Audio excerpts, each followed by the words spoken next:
Uma ukuze wazala ingane wasuyiphika kwase kuthi emva kwesikhathi waphindwa ayivuma, kufuneke wazi-ke lonto ukuthi sekumshophi, sekumele lonto leyo uyishweleze enganeni. Ingane sihamba nesinyama sokuthi uNkulunkulu wasemhlabeni onguyise wayiphika.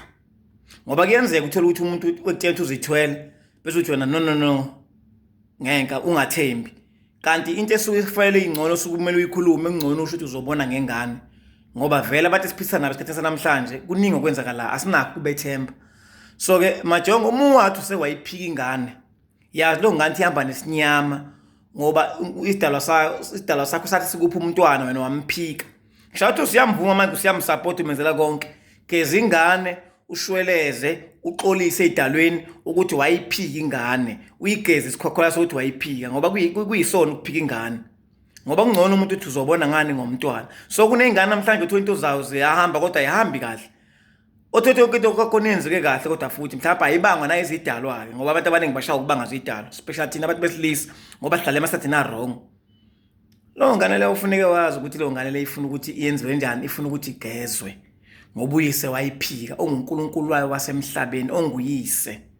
Njengoba nje abazali bakho ngibona uNkulunkulu wasemhlabeni. Uma ngabe ethi mntanami ngikufisela inhlahla engathi ngingalunga, kuhamba hambe kulunga ngoba sukelawo mazwi lawo ephila emhlabeni nasezulwini. Umethe mntanami nyoke ngibone, kusuke kusamlapha emhlabeni nasezulwini. Ngisho ngathi wenzani lisuke limile. Nginabantu namhlanje engibaziyo abangayitholi ID, kwabangwa nje ukuthi umama nobaba mabexabana wathi omnye wembole ngane ohamba nawe uthi ukuyithole i-ID ayishayeki, akulungi nje kwabanye.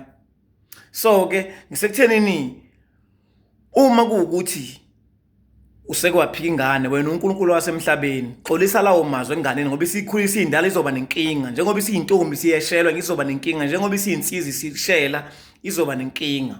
Shweleza lawo magama lawo uzehlise usho ukuthi wawenza ukuthini, umhlaba esiphila kona sisawuqondi, usunezinto eziningi ezenzakalayo. So insizwa zakithi ukuphika ingane nje kuyisono, kuyicala. Ngiyabonga ithuba.